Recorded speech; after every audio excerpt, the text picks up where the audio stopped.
What if I told you that Phantom Liberty was all just the unresolved feelings of salty exes? Well, if you're thinking, that can't be all, though, yeah, you'd be right. There's a lot of things potentially going on behind the scenes with the whole NUSA Dogtown NC plotline.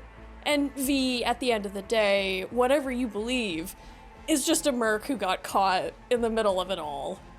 Playing a character like that, however, opens up a lot of theories. And there is one in particular I wanted to talk about today, involving a potential nasty breakup between Meyers and Kurt. A stinging betrayal that could have planted the drama of Phantom Liberty, featuring none other than Elizabeth Kress. Hello, my name is Liddy, and welcome to Shaped by Stories. Now, just to be clear here, I honestly don't know if I believe any of what I'm gonna talk about here myself, but I just found it to be a really fun idea and theory, and you know, if you choose to believe it, add some drama to the whole plot of Phantom Liberty, as if it needs more. If not, well, it's a Monday, we might as well just see if this theory holds water, why not? Okay, first, let's establish timelines for Meyers and Kurt. Would it have been possible for them to have interacted regularly enough in the past that a personal relationship could have formed? Well, for Kurt, we know he was born in 2031, which places him at the age of 45 by 2077. Kurt is said, at least based on in-game files on his history, to have enlisted with the Militech Armed Forces at the age of majority. I have heard that it is 16. So I'm just gonna say I've struggled to find proof on that. Wouldn't shock me if it was, but you know, if that's wrong, then that puts our timeline off, give or take 2 years. Let's just assume that it is 16, and that would place Kurt's military career beginning in 2047. Meyers, however, we don't know her date of birth. We can make an educated guess based on some other rough dates, however. So Meyers is said to have been the CEO of Militech for 10 years, with her stint at the Corp ending in 2065 when she started running for political office. Meyers was also said to have been a Marine prior to her role as the CEO. And if Meyers was born the same year as Kurt, she could technically have been in the Marines at the same time that he was in the military, maybe. Maybe they even operated in the same circles. Kurt was with Militech as a soldier for over 20 years potentially, while Meyers went the corporate route. She would have eventually been superior to him as the eventual CEO of the company. She would have been president at the time Kurt was given command of his Barghest Urban Combat and Pacification Unit in 2067. So even if they didn't know each other, let's say, up until this point, there is definitely some wiggle room for them to get to know each other. So we've established a rough timeline of events. Great. Next, Operation Midnight Storm. Operation Midnight Storm is the big operation that sent Kurt and his Barghest unit across the country to Night City during the Unification War. I flubbed up some dates in his video surrounding this, so just to correct myself, Kurt and his Barghest unit arrived in the Night City area in 2069, and they were ordered to secure a forward operating base at the Petrochem Stadium, and they did. According to Solomon Reed, they were holding the storm channel just between Pacifica and Night City proper. Now, what we know about the specifics of this op are largely based on the Barghest website in 2077, as well as those very scantily detailed Militech files and some stuff Solomon Reed says, so we kind of have to take everything here with a big spoonful of Celtic sea salt. But according to the website, and even some of Hansen's PA broadcasts, his unit was ordered to push forward and secure the area at all costs. This resulted in, presumably, a large number of losses to the Barghest unit. Again, Hansen's PA announcements are propaganda, but there is a rare one where he will talk about specific named people who were killed during this charge. Let me tell you about Stan. Stan was a fine southern boy, dreamed of a career in dance, wound up in our assault force. Life doesn't always give you a choice. That night, Stan was running in front of me. When he suddenly spun around like he was doing a pirouette, I thought, fucking Christ, Stan, not now. And then I saw the enemy snipers. Joey, mechanic from Atlanta, 2 kids. Emily, engineer with a heart of gold. Carl, paramedic. No heart, no weird thirst for blood, but hell, you'd still like the guy. I won't give you their ranks. I'd rather remember their names. Too many names to count. And you know, Kurt does seem to give a shit and put a lot of trust in those original Barguest members from Midnight Storm. He gives Yuri second chances, he trusts Murphy with his fears surrounding NUSA retaliation, etc., etc. That loyalty to his men does mean something, and for him and his surviving squad to be told, hey, stop what you're doing, none of what you did and / died for was actually necessary. Like, that would suck. Kurt had been in charge of the Barguest unit for 2 years up to that point, and he likely had the, quote, trust and respect of all those who served under him, as his files from pre-defection attest to. This could very well, just alone, even without romantic potential subplots and yada yada, this could be enough of a motivation to bring down Meyers and Space Force One. But there is more. The code for Operation Midnight Storm is OP/69/101B. Seem familiar to you? Remember how we're supposed to meet Hanako at Embers, but, you know, we put it off for, like, ever? That quest is called Nocturne Op 55N1, which is named after Polish composer Frédéric Chopin's Nocturne in F minor, Op 55, number 1. Hanako is actually playing this piece when V enters. Now, someone on Reddit with musical knowledge actually explained in very well put detail how this piece isn't just a random choice. It goes into the discussion of how the V key or the V note, I'm not good with music, is actually a very unstable note in music, and that it has a big presence in this particular piece, which is almost sort of symbolic as to V's state at this point in the quest. This is V's big, shaky, oh shit, this is the big moment. So knowing that that particular piece is relevant to the narrative, what about Op 69-101B? Now, as identified by Tumblr user Sophia in NC, this code that Sophia points out lines up with yet another Chopin piece called Waltz in A-flat major, Op 69, number 1. I'm sorry if I'm saying op and it's OP or something else, op, it's just the way my brain reads it. So, okay, first things first. A waltz is a very romantic sort of dance. Back in ye olden days, it was considered very risque and indecent, because of how partners would be pressed closely together. It is a dance with a 1-2-3 kind of beat, and the dance itself is characterized by very circular motions, going around and around and around. Like, it's an intimate dance, is what I'm getting at. Now, the second thing to note here, the Midnight Storm code could be seen as referencing Op 69 numbers 1 and 2, as number 2 is played in B minor, calling back to Midnight Storm's little B at the end there, while number 1 is played in A flat major. So Op 69 number 1 is also known as L'Adieu, or the Farewell Waltz. That is in fact the background music I have been using for the Midnight Storm section, as it was written privately by Chopin in 1835 for Maria Wodzinska, apologies if I'm screwing that name up, Chopin's supposed fiancée at this time. It was supposed to be a farewell piece between a couple who had to be parted for whatever reason, and it was also published posthumously, almost like it was a secret, like their love was a secret.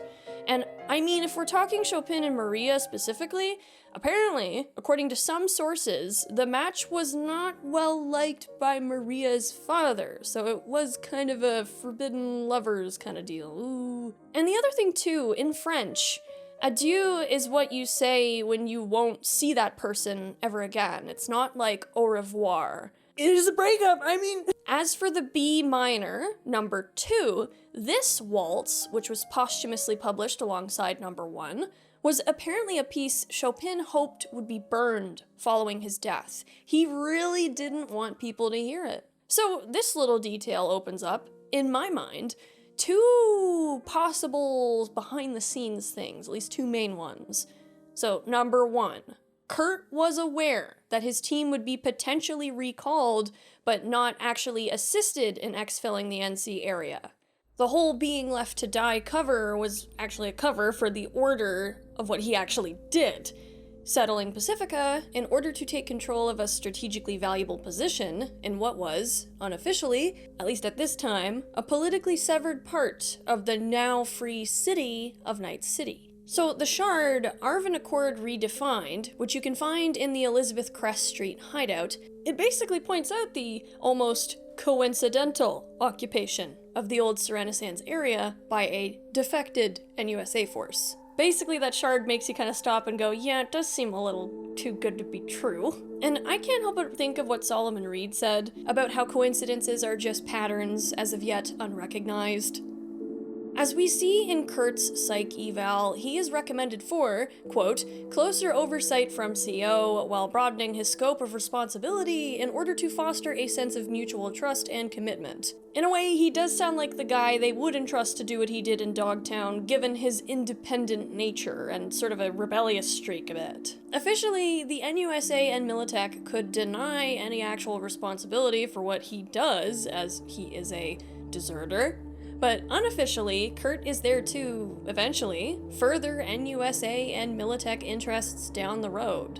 As he says, when the companies or the governments don't want their name on anything, they send him to do it, and just condemn his, quote, terrorist actions on the evening news. Kurt says this himself to the Cassell twins. Well, supposed Cassell twins. But what a coincidence that Dogtown is right over top Project Cynosure. And what does Cynosure mean? Cynosure means dog's tail. Beneath Dogtown, guarded by Barghest, the black dog of death. Dogs that can't cross rivers. Remember that storm channel? Well, sure, having the strategic position of Pacifica was one thing. Securing Project Cynosure was another huge interest for both Meyers and probably Militech and the NUSA. As I touched on in my video on Kurt, prior to the Unification War, when Pacifica was under its reconstruction, there was a explosion in one of the Serenasands construction sites. Militech and site officials just waved it off as a result of a gas leak, but we all kind of know that it probably wasn't a gas leak. It was more than likely an accidental unearthing of Project Cynosure. So apparently, after Hansen declared Dogtown his, they were assaulted by NCPD, corporate military forces, the works. One Dogtown citizen at the basketball court in 2077 says that Meyers even dropped bombs on the area, but that could just be an assumption. Maybe that's from propaganda. So what do you think crawled up Hansen's ass? Often the press is no joke. Nah, it's no joke, Chum. It's justice for the past. Like you know anything about it. Weren't here, were you? 7 years ago? When the bitch started dropping bombs? No? Fuck you. In some games, you totally can take what NPCs say as gospel, but in this game, you can't. Like, people can be wrong, people could be affected by rumors and propaganda. That's what makes putting together theories so difficult, but it also makes it very fun. The worst part of this period, anyway, was called Burning December. So, now that we're on the subject of Burning December in 2071, I wanted to bring up something of on the surface, maybe an inconsistency to do with the walls that surround Dogtown. So in a number of shards, you can find statements saying that Militech is the one that put the initial walls, at least initial, around the area of Serenasands after there was an incident with what was very likely to be Project Cynosure. But then on the Barghest website, they also talk about building the walls as if Barghest built all the walls. So what I'm thinking is that a lot of the walls got fucked up, or maybe they were slightly different in their layout. It's not a cheap or easy task to build walls. I mean, sure, some of the walls in Dogtown look pretty fucking rickety, and I'm assuming those are the Barghest walls, but like, even then, like, a lot of it, especially the military checkpoint of the gates and everything, like, that's money. And also, you'd think that they would be bombing the shit out of the walls around the area, right? I don't know, maybe there was just some strategic bombing so then Militech and the NUSA and Meyers could just be like, oh, we tried, but, we couldn't get rid of him, he's too pesky, just so they could deny any involvement with Barghest and Kurt Hansen down the road. I don't know, it feels very sus. The walls are the key to all this. It all makes sense if you think that this was all intentional, to have Kurt and his units stay there and basically be the Cerberus. There's another dog. There's the other dog. Oh my god. Cerberus, guard dog of the rogue AI hell beneath their feet. Encouraging NUSA hatred among Dogtown residents would be good for covering that up. Kurt would realize this, and we can see that he has a working business relationship with his old government. And as we know, Kurt can say to the Cassell twins that 6 months before 2077, he was doing stuff for Rosalind, trying to help her clean up a mess that she couldn't because of political red tape and all that. Like, even if you just take away all the potential romance theory here that I'm really about to start talking about again in a second, like, this is a very fascinating potential what-if sort of plot line. If this was actually all going on behind the scenes, it was all planned, it was all just, smoke and mirrors, I fuck with it, as they say, I like it. Okay, if there is that possibility that they did have like a situationship of sorts, because, it's hard to have a work-life balance as a dictator couple, I'm inclined to think the relationship would break down because they're both very, power hungry, set in their ways, very determined, very fiery individuals. And I personally think that for Kurt, there would be a lot of resentment that would develop because of where he was stuck. Like, he says that, the Black Sapphire's pride and joy and all that shit, but, the rest of the place is a trash hole. He enjoys the place for the ego boost, but personally, I think, and this goes back to the Storm Channel, I think he wishes that he was anywhere but there. An interesting thing about Kurt is, according to a shard that you can find at his wake, he wanted to be cremated upon his death. He didn't want the funeral, he didn't want to be in a coffin, he wanted his ashes scattered in that filthy, shitty, polluted Storm Channel to a live playing of Balkan folk music. This is very different from what he got. It's almost like he knew that in life, he would never be able to move on from where he was. He wasn't able to cross that river. If he had been, that would have meant that Night City was the NUSA's. He could have gone home after that. And I'll be the first to admit that in this pathline, you don't need the romance. You don't. This could just be entirely business professional, blah, blah, blah. But in this case, if there was something, maybe he wanted to go home to Rosalind. Either way, Kurt is stuck in Night City, in Dogtown. As Imeric Cassell says, Kurt can't simply retire. He is too deeply entrenched. Barghest and its black market relies heavily on him and the sort of personality that he runs the business with. Kurt is stuck. He is an enclosed animal behind his walls. He's chained like the black dog in Lizzie Wizzy's performance. And while yes, Lizzie Wizzy's concert holograms are very strongly Songbird coded, I think you could also see some of the symbolism as almost like Meyers. If you remember, Rosalind's gun is the hawk, and if you remember American political military symbolism, there's eagles and shit everywhere, I think. When you look at Lizzie with those giant wings, like a hawk, she can fly as high as space if she wants. She can escape Kurt's cage, and with V's help, Rosalind does.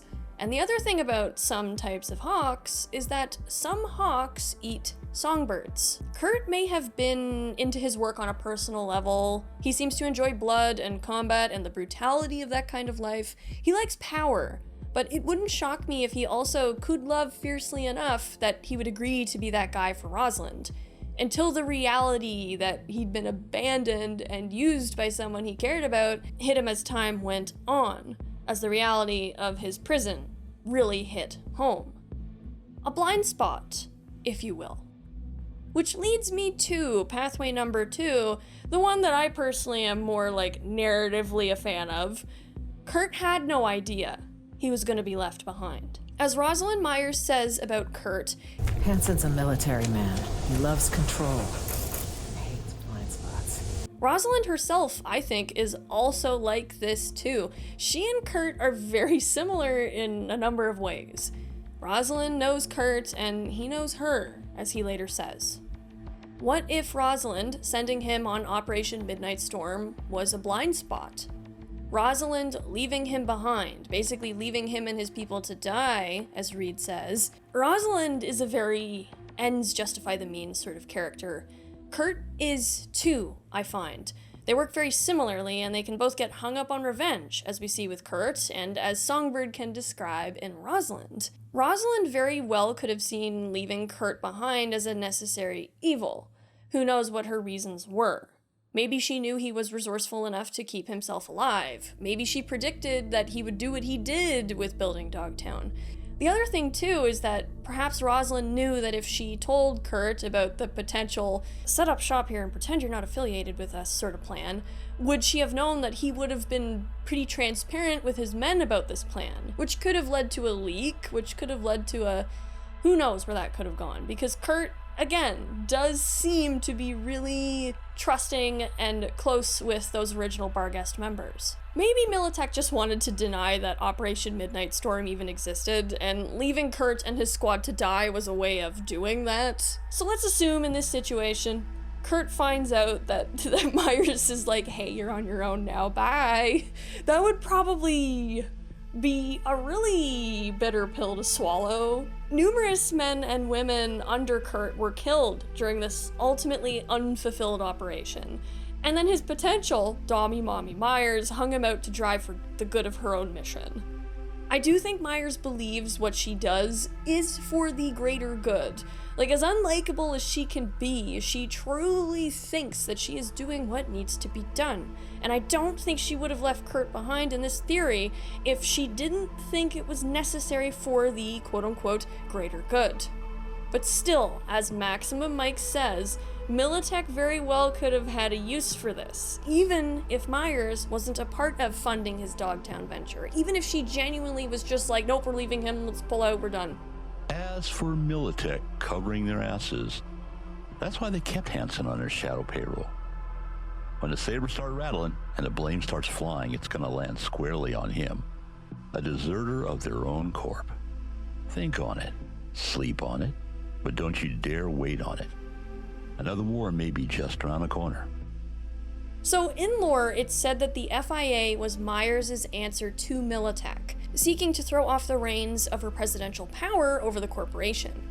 Kress was the one who put those reins on during the last corporate war, and she never actually revoked that nationalization of Militech. She kept things going so she could have a grip on her old company. Maybe Militech told Kurt beforehand that this order was gonna happen. Maybe he was aware of it. And using the bitterness that would come from this, as well as promising to fund him under the table, which would allow that whole mission and its casualties to not be in vain, Militech helped him set up his little empire. Maybe Meyers really did drop those bombs when her ex-boyfriend proved to be a bit of an issue. Maybe she feared what he would do to Cynosure.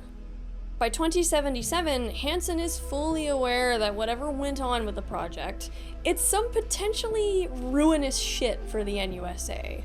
I mean, sure, if you want to include the romantic angle of this timeline, maybe between 2072 and 2077, he and Meyers came to a sort of uneasy situationship. Maybe frenemies. Awkwardness, calling my ex-boyfriend to blow up some of my problems sort of awkwardness. And Kurt maybe did it because of old feelings, but, you know, also maybe he took some joy in being the person she went to for help despite everything. Because, and I just want to say this, some of the lines in the PA announcements that he makes, you could, if you're framing this whole story with the bitter ex theory, you could say he sounds rather bitter about Meyers. Here's just a couple to refresh your memory. In case you haven't heard, Dogtown has a special guest, Rosalind Meyers, as she lives and breathes. The NUSA says the president managed to crash her Space Force One into our humble district. If that's true, well, we've got to find her for her own safety. Any information on Meyers, I will personally reward in neurostims. Still no news of our missing Madam President. I have to say, I'm a little disappointed. Rosalind, if you're ever really in Dogtown, we're ready to welcome you with open arms. But, you know, allow me to be the first to say that this piece of evidence isn't super strong. Like, you can read into this however you want. The lines I do find to be a bit stronger in the bitter X theory realm is some of the shit Kurt says when you're fighting him in the ending where you carry out Reed's plan. You knew she was destined for a body bag as soon as you split up. Hell, maybe you knew all along. Peeps ain't pawns to me. You'll pay for what you did.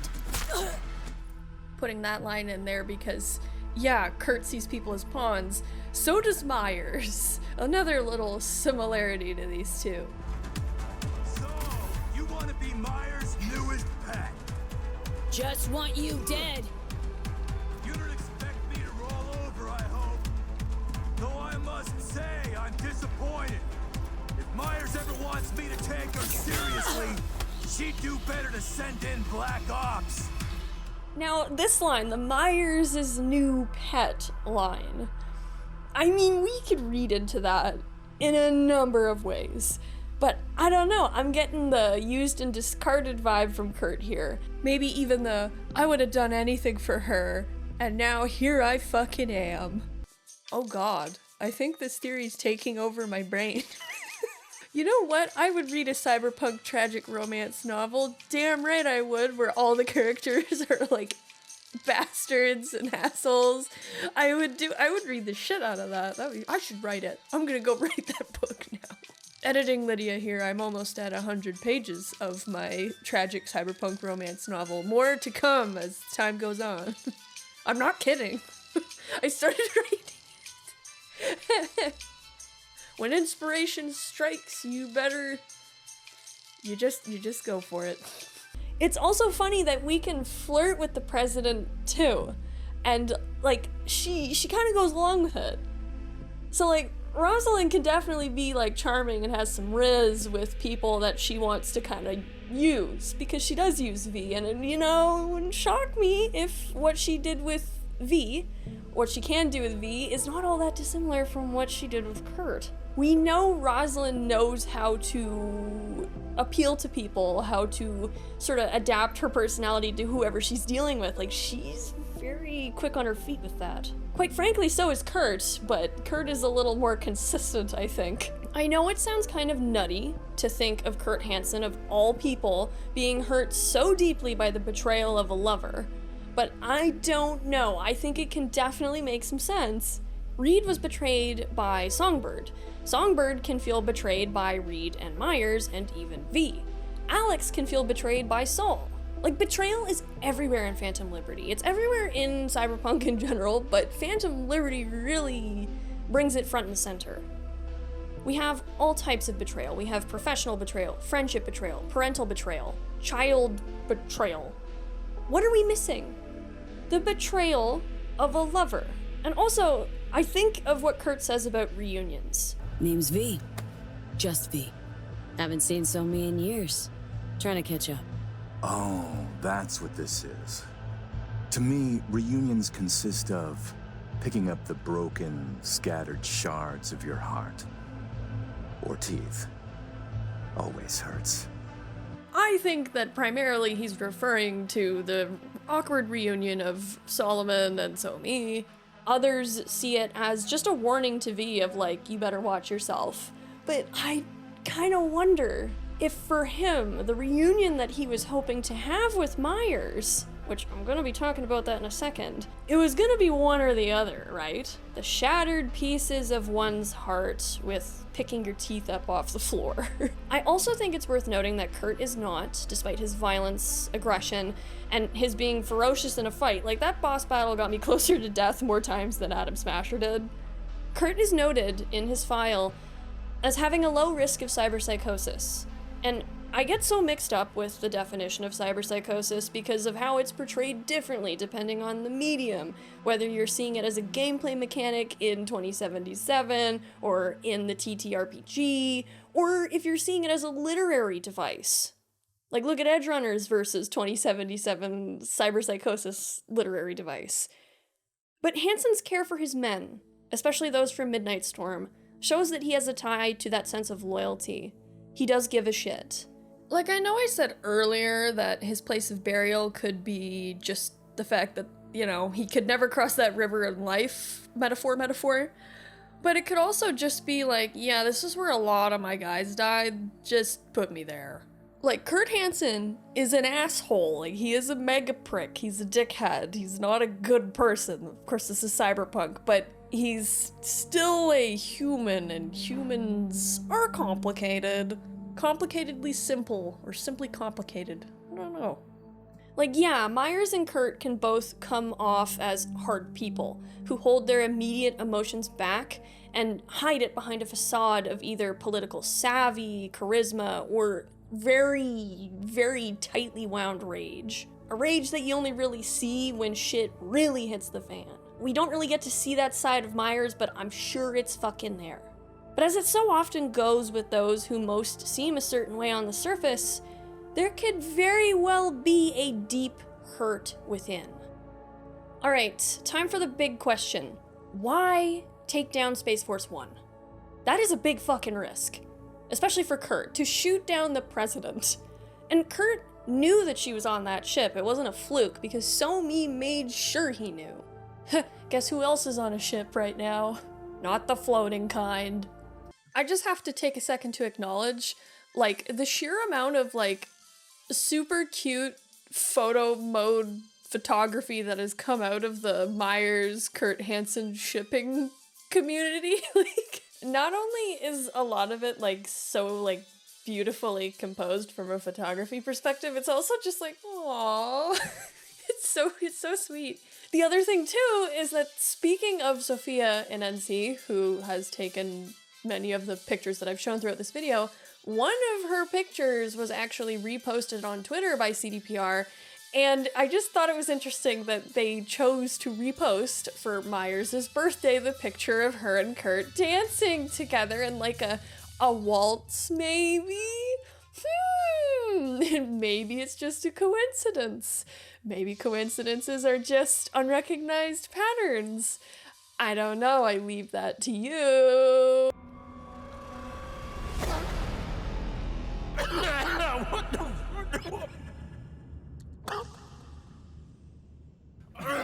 Oh shit.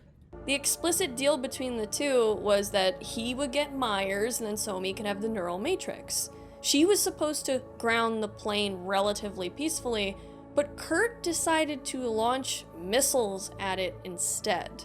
And then, in writing, or at least as put into writing by Bennett, in a specific shard called Orders, now, side note, we can find this Orders shard while escaping with Myers, Bennett says that Myers must be returned alive. She cannot be killed.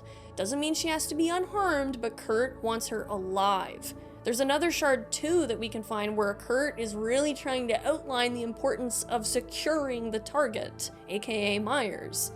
I know I said in my Kurt video that Kurt really just probably wanted So-Mi, and maybe that is a part of it, but Myers, the fact that it's outlined he wanted her alive. So why? Why would you risk blowing the president of the NUSA to tiny bits? Why risk so much potential upheaval? Why give way to the events that would tear his life apart? Okay, sure. Maybe he thought it was funny. Maybe he was like, So-Mi will make sure she's fine, I'm sure of it. I'm just gonna fucking launch missiles because I'm feeling particularly itchy trigger finger today. But as Maximum Mike says on his radio show, it would be a great inciting incident for a war. From what I understand, Dogtown is technically an NUSA territory. Kind of. It still has the flag on that monument right outside the Black Sapphire, even if that monument is broken, as the graffiti helpfully points out to us. Meyers says, as V is getting her indoors, that it's her fault that all this happened. This is some fucking nightmare. My people dead.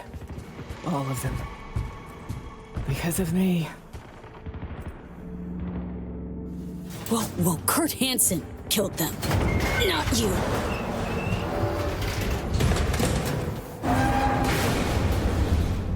Is that what you think? You have no idea how deep this goes. We were hacked. It means Hansen had help. And yes, that could mean many things, but it wouldn't be shocking if Rosalind blames herself for leaving the Barghest unit behind all those years ago. She also says that there's gotta be a mole in Washington. And I know, you might be thinking, well, yeah, So-Mi was the mole. What if that's not all? What if there was someone else sticking their nose in? Even Reed says he's not convinced that So-Mi is necessarily the sole responsible party here. Although we don't really get any more on that specific line of thought of his. I couldn't find any solid evidence of who this person could be. But what if it's a powerful political entity back in DC? Someone who saw Meyers' unification war as a potential hamper or threat to the dreams of unification that she spent decades, slowly, carefully, trying to construct. Someone with close ties to the government, someone with know-how and connections in Militech, someone who knows exactly the kind of game that Meyers is playing and may very well know how to play it even more dangerously than she does. Elizabeth Kress. Elizabeth Kress, whose shadow lurks over V and Rosalind as they hide in Dogtown. Rosalind, eaten up by the mangled jaws of that crumbling building, built in the president's name.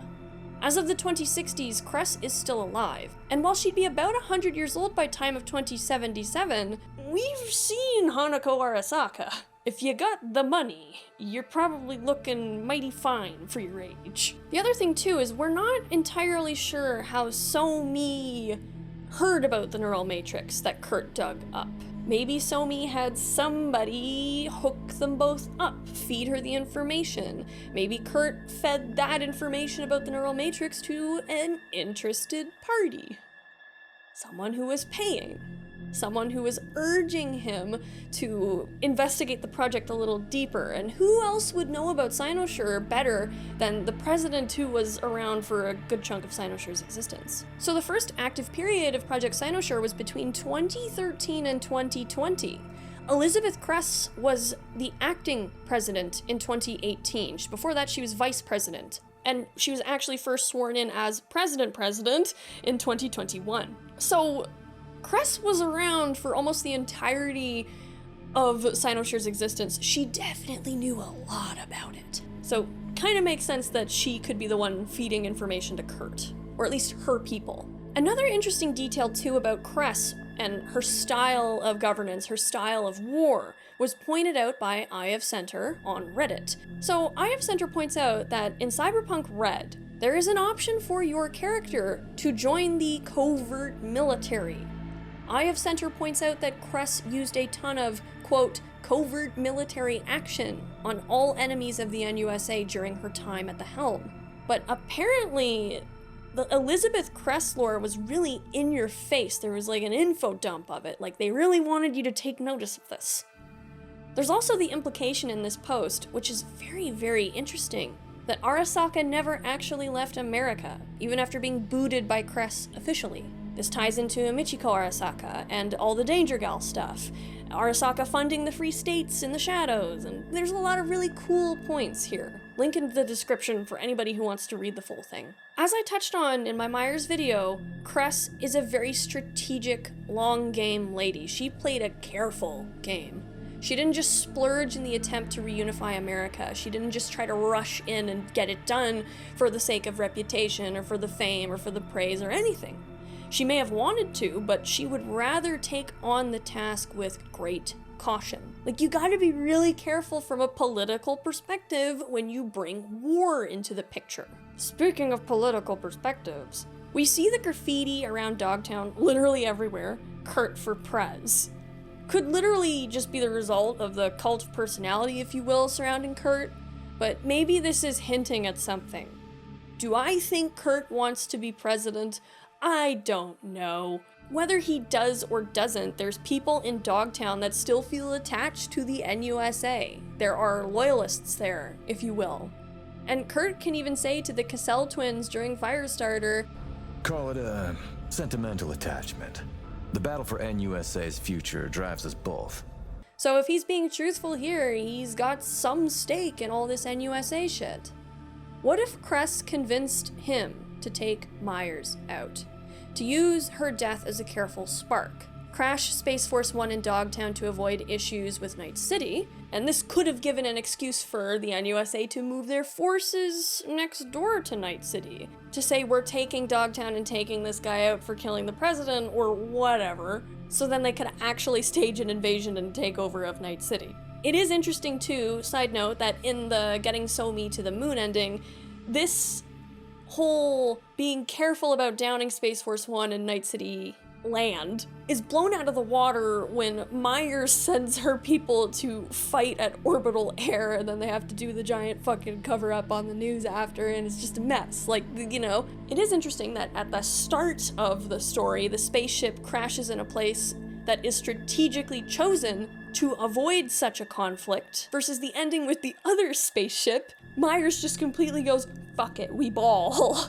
Big mess ensues. Even the way Kurt talks about this, he's trying to warn Night City of another war coming. Like, this, sure, this could definitely just be him covering his own ass, but at the same time, like, you know what they say, a good liar includes bits of the truth in the lie. Obviously, Kurt was intending to have Myers in his clutches by this point, but he didn't, so he's probably like, oh, fuck.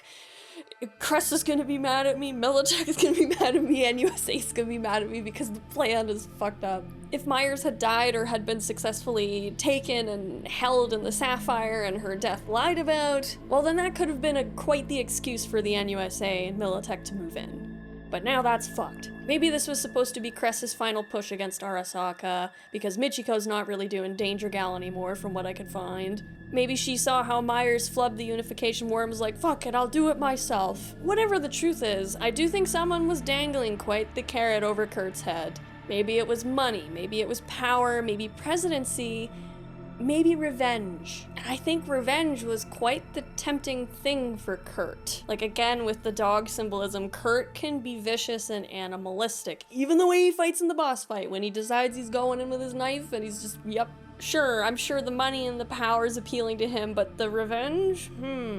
Like, revenge is the main thing, in my opinion, for why he would want Myers alive. It's just up to you whether you think that revenge is just based on the loss of his men, or if it's that plus something even deeper. Because it feels really personal. Maybe Kurt wanted that final heart-shattering, teeth-breaking reunion with Myers. He wanted that final word, the final face-to-face talk they never got to have. Maybe it's to gloat. Maybe it's to hold it over her head that all this happened because of that final adieu. Maybe it was for the sake of his dead soldiers, maybe. Maybe he wanted to make her suffer before she died. Or maybe it's just a fucked up kind of closure. Otherwise, I can't see him giving up that strategic advantage, I guess if you want to call it, of just shooting her on sight. Like, the added difficulty of securing her alive. Like, if that wasn't a part of this whole thing, then, like, he probably could have done it. Of course, minus V's intervention, but, you know, V's the protagonist. V has protagonist power here. Like, Kurt is supposed to be an urban warfare specialist, I think the term is. He's said to be very organized and strategic. He's very smart in that sense. This is like handed to him on a silver platter. Maybe it's just me, but for him to want Myers alive suggests a very strong personal reason motivating him in all of this. And sure, could be for his dead soldiers, but I am inclined to think that there's something a little more going on here. Another thing too, if V leaves Reed and Myers, both their bodies will be delivered to Hansen. And Hansen will just continue to be in charge of Dogtown at this point. Why? Because Myers was supposed to die. That was part of whatever shadowy plan he was a part of, I think. So he's not really worried about any particular shit going down. From what NPCs say and from what we hear all around and from what a lot of the final quests of the game say, war is coming and this was probably just a big part of it. And you might be thinking, well, Myers is killed in this ending, so maybe Kurt really didn't necessarily want her alive. Well, Reed says that Myers wouldn't have given Barghest a choice. She would have rather gone down fighting than go as a captive. And maybe that would have been something Kurt would have been ultimately unsurprised at after all these years. A last little reminder of that woman he once loved, eaten up by this suit. Speaking of the suit, okay, this is a fascinating little coincidence, pointed out once more by Sophia in NC on Tumblr, but the colors of Myers' suit and Kurt's funeral suit are matching. They're just inversed in terms of dominant colors.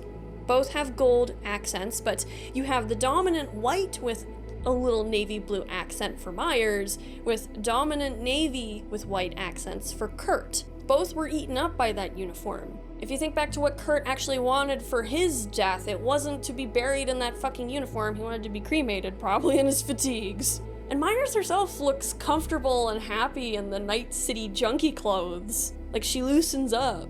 It's a sad little peek that both of these characters were eaten up by their uniforms. I've heard that there's a line that Somi says regarding the symbolism of the uniform consuming whoever wears it. I couldn't fucking find that line, but it sounds familiar though, so if you know that line I'm talking about or if I'm just being delusional, like, let me know. It is a sad and fittingly tragic shared trait between the two, because you hear Myers open up about how lonely her life is as president. She says her nights are just 2 sleeping pills, evening brief, glass of water. And even V notes that she just doesn't sound all that sad, that she doesn't have to do it tonight, even though she's in Dogtown of all places, squatting in a shithole with her life under threat.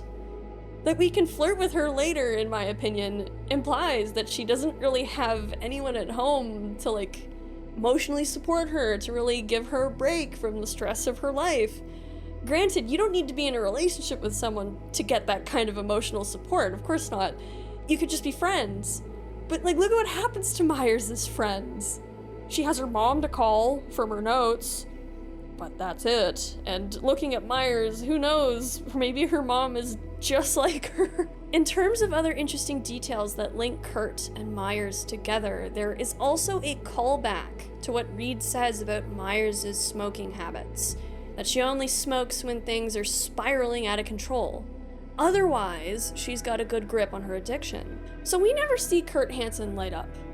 Think of how often smoking comes up in this game because of Johnny, right? Like, yes, so many people in Night City smoke, but it is a thing you notice, largely because of Johnny always being like, hack some fucking darts, V, come on. The symbolism of smoking in this game is a whole other thing. Anyway, there is a very easy to miss moment where Kurt smokes one time. We can see hints that he's been smoking leading up to this when we arrive at the stadium during Firestarter. We can see a pile of cigarettes on the table in front of him, in the ashtray. It's not unlike the pile of cigarettes that you find in front of Myers when she's on the balcony having a smoke that morning. In this Tumblr post here by Black Ravel, if you manage to sneak through the stadium, you can see Kurt walk away, lean next to the door you gotta escape from, and just smoke. Only this once. And you know, given the incredible soundtrack of Gate K9, like 99% of people probably said no to stealthing this mission. Anyway, both these people smoking like chimneys when shit's out of control, Myers and Kurt. They light the fuck up when their blind spots have been utilized and exploited. Ironically enough, by each other in a way. Kurt's been in a spiral since the downing of Space Force 1, because Myers got away. Kurt is also really focused on this all being Myers' game when it's actually Somi's, and for Somi to know about that and to take advantage of that, like, Somi knows that Kurt's got a big hang-up on Myers. Like, Kurt knows some big reprisal is coming, but he is not accurately guessing where it's coming from. All around Dogtown, you can overhear people talking about how Barghest is recruiting literally everyone. They are bringing in more cyberware, more weapons. Alex's computer in the Moth has an email regarding air defenses and scanners on high alert. Hansen and Murphy during Firestarter are both said to be on edge. Murphy blabs about stuff that Hansen is a little like, why'd you talk to them about that? Either way, these two know something is coming, and Barghest is appearing kind of desperate. Is Myers gonna do something drastic? Or is it gonna be Militech for not actually getting and neutralizing the president? Maybe there's more. See, this was a huge risk for Kurt to take, shooting her down. He's trying to play it cool, but he knows this is a big uh-oh. Like, it is said that his last-ditch attempt at, like, a defense is so me, and sort of parading her around, gloating that he has her, the president's big linchpin, the one who knows about her breaking of international law. Like, he has so me dressed up like a fucking parakeet, so everybody at the Black Sapphire party, the rich, the powerful, the connected, they can see her. Myers' pet, the new one, has joined him. And I don't think it's any coincidence either that he refers to her as darling, and that he kind of like touches her side posterior region a bit. Like that is like, that qualifies as an ass grab bit, in my opinion. Side theory, maybe Songbird was romancing Kurt. Maybe that, who knows, she could have been, it's possible. It's a spy thriller themed expansion. Of course, you know, there's bound to be some seduction going on here and there to honeypot the shit out of this guy. Why not? And that he does it in front of Reed, who he knows is FIA, and V, who he assumes is FIA. He wants Myers to hear about it. He wants to salt the wound. And then when he's like, also tell her, her toy of mass destruction is my friend now. And she should get the fuck out of my backyard, or the world will learn about her games. Like, the dude has been waiting the whole party to say that. That is the first thing he wanted to say, but he couldn't open with that. He wants Myers to know that he has her Reaper Doomsday device, but he could also be like, tell her I called her darling and that I'm parading her around. Like, Kurt's bitter. He's bitter. This is some bitter ex behavior. At least if you're looking at it through the lens of this potential romance theory. Oh my god, I'm totally cracked. We're almost at the end, and I'm completely cracked. Like, it's also late at night when I'm editing this. So I'm just sitting at my desk like, what the fuck am I editing? What am I talking about? Like, I'm talking about a romance that is almost very, like, small chance that it's... Honestly, I like it a lot. I'm enjoying talking about it a lot. My dog is on the floor. Hi, Bayla. That was her tippy-tappy toes. Like, what am I doing? I'm talking about this arm garbage and his ex-girlfriend dictator lady. Arm garbage. Arm garbage is my word for, like, you know, it's not arm candy. He's arm garbage because he's a garbage human being, like everybody else in this game. But, you know, like Colonel Handsome, okay? Arm garbage. Arm garbage. Oh my god, I really am cracked. There's also some parallels to Aurora Cassell and Myers in a way, because both women are short-haired, they dress smart in pantsuits, both are charismatic, they're social butterflies who are actually quite ruthless and dastardly beneath it all. Like, Kurt's into her, but then again, everybody loves Aurora Cassell. Sorry, I'm Eric. In regards to the tarot cards, too, that you find in Phantom Liberty, you could actually put Kurt and Myers under the same one, I think. The King of Pentacles, or Coins. That's the card that we find in the Elizabeth Kress Street hideout. The King of Pentacles is said to be highly ambitious, motivated by success and materialistic wealth.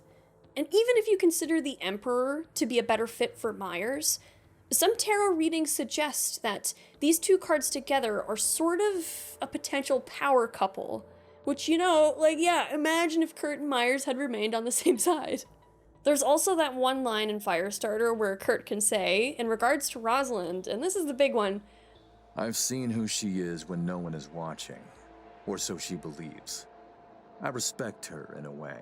And pair that with what he says about the FIA's interest in him being a bit of sentimentality. And even though the Phantom Liberty theme song is super heavily Songbird coded, you could absolutely see the lyrics through like that lens of lovers who once were, who are now so disillusioned with each other. Like basically this song fits with the stories of Reed and Songbird and V and probably some Alex in there. And considering the fact that, you know, Kurt and Meyers are both in the music video / credits scene for the song, I wouldn't be shocked if there's an additional layer of meaning between those two as well. Even just some of the lyrics, like found out treasures are always lost, pleasures and rage combined, and what is lost love but a treasure that is lost, right? Lights out, is this who you really are? Can't look into your eyes, your twisted mind, it's dark, so dark. Oh, there's another one. Both of them. The days when it was good are gone. I'm trying to see what it was for, but I'll never know. And though it's dead, I hear the call. I found out treasures are always lost, pleasures are long forgotten. Who are you now? Like, all of these, lyrics can be applied to pretty much every character in this story, but I do like the ex-lovers angle of it. Hey there! This is me recording this right before I'm supposed to be posting this video for members. I just found this when I was scrolling through Sophia and NC's Instagram and all of her amazing photo mode shots. Like, they're all amazing. I found this. It's this. So Sophia and Black Ravel, who I mentioned before, they both went into the game files. I think, like, this is, I'm 99, like, look at this. Look at what they found. Oh my god, so there's this unspoken bit saying, like, Kurt says they have a history, the one that he does not want to talk about. What? And then right down beneath it is the line of, seen who she is when no one is watching, or so she believes. I respect her, in a way. And it's like, oh my god, okay, so that, the added context of the initial bit about a history that he doesn't want to talk about. Oh my god! Okay, I think this is canon. Guys, I think that Kurt and Rosalind were a thing! Wow! Oh my god, that's amazing. I want to know more about this. This is a big one for me. Like, I am fully sold on this now. As of posting this video, I'm sold. This is it, guys. I need to say nothing else. This is it. Like, oh my god, all hail Black Ravel, because, like, Black Ravel, if you go over their Tumblr, they found so many interesting things in the in-game data files and everything. Like, holy shit. Black Ravel, what is it? You know, the devil works hard, but Black Ravel data mines harder. Like, holy shit, and also makes some pretty dank memes. Huge thank you to Sophia in NC for all of her amazing photos and artwork, and also for the things that she has shared, because, like, both Black Ravel and Sophia, like, this video would not be possible without you two posting the things that you have posted on the internet. Thank you so much to both of you. I will be linking to both of their Tumblr blogs in the description. Would strongly encourage going to check out their pages, because there's a lot of interesting stuff there. In the ending too, where you bring Songbird's body to Meyers, when V can choose the "someday I hope you'll understand me" Songbird and Reed, Rosalind will say, I'd wager I understand more than you think. Much more. and you know what? If there's any truth to this theory, she very well might. Rosalind might understand the pain of losing someone you love, of using someone to their furthest ends for your own agenda. She may, like Reed, understand what it's like to put quote-unquote duty over the love you have for those dearest to you. She may understand, like V, what it is to be put in a position where no decisions you can make will end up good, because it's just a dumpster fire. All the endings of Phantom Liberty. Of course, this could be regarding anything in her career as a corpo, as a Marine, as president, but who knows? It could have something to do with a certain Dogtown warlord. just as Kurt could know rather intimately the sting of betrayal, which, you know, would fit him in the line of Meyers' pets, of him and Songbird and Reed and V. Kurt lost close friends in some pointless bloodbath, and maybe for the remainder of his life he just kept adding salt to a wound that he just couldn't heal. Who Meyers and Kurt were, or whatever you believe, before the uniform, could have very well just been cut out of them, like any other organ or flesh, replaced by the version of themselves that they had to become to survive such a vicious system. We become what we must or we die, like so many before and so many after. And ultimately, how fucking tragic is that? Oh yes, this one was a fun one. My next video has to be Mr. Hands because, like, oh god, the Dogtown conspiracy stuff and the behind the scenes stuff gets deeper with Hands. But this one was just, oh my god. See, I started this video, I started writing it and then recording it and not being sure what I was thinking about it. And then I was like, oh my god, maybe they really were a thing. Oh my god. And now I have to go play Phantom Liberty again with this idea in my mind and see if I see anything. I don't know, this was fun. Let me know what you guys think of this theory in the comments, or if you have anything to add to it, or if you think there's stuff that counters it. Like, I would love to hear it. Also, any other theories you got regarding anything to do with Phantom Liberty, because we're approaching the Mr. Blue Eyes stuff, because I need to cover Songbird first, because Songbird is tied to the Blue-Eyed conspiracy. Oh my god. I'm stressed and intrigued just thinking about it. Thank you so much to members. Members, you guys are awesome. I promise I would never leave you behind in a war zone and then ask you for help 6.5 years later. Because I would join you in the war zone and I would say, we're gonna build an amusement park, we're gonna fix this place up, we're gonna have roller coasters, it's gonna be great. That's what Pacifica should have been, just a giant amusement park, not just one roller coaster. All of it. And thank you, of course, to everybody for watching, for liking, subscribing, sharing your thoughts. It means a lot, and it helps the channel out immensely. Have a good one, guys, and I will see you again in the next one. Goodbye! I promise this is my last Kurt Hansen video.